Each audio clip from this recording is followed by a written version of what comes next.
Türkiye Cumhuriyeti Dışişleri Bakanı Mevlüt Çavuşoğlu, 5 ila 10 Mart tarihleri arasında Türkmenistan, Özbekistan ve Kırgız Cumhuriyeti'ni ziyaret edecek.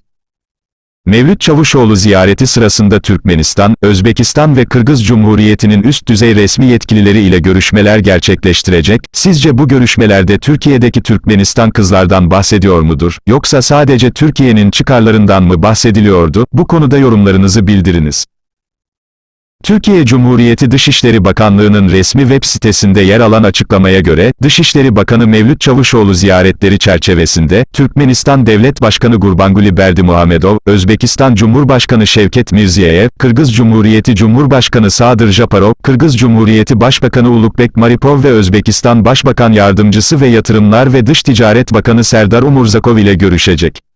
Sizce bu Türk Cumhuriyetlerine yapılan görüşmede Türk Birliği kurma çabası da görüşülüyor mudur? Turan Birliği kurulacak mı, ne dersiniz? El altından bunlardan da bahsediliyor mudur?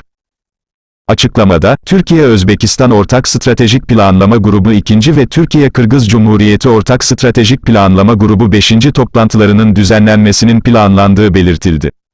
Ayrıca Bakan Çavuşoğlu, Türkiye Cumhuriyeti Semerkant Başkonsolosluğu'nun resmi açılışına katılacak.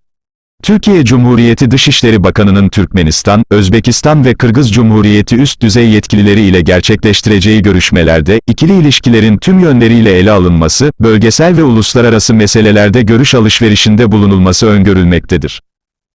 Bakan Çavuşoğlu, 23 Şubat 2021 tarihinde Ankara'da Türkmenistan Dışişleri Bakanı Raşid Meredov ile yaptığı ortak basın toplantısında, Türkiye'nin Türkmenistan doğalgazının kendi toprakları üzerinden Avrupa'ya taşınmasına yönelik katkıda bulunmaya hazır olduğunu belirtti.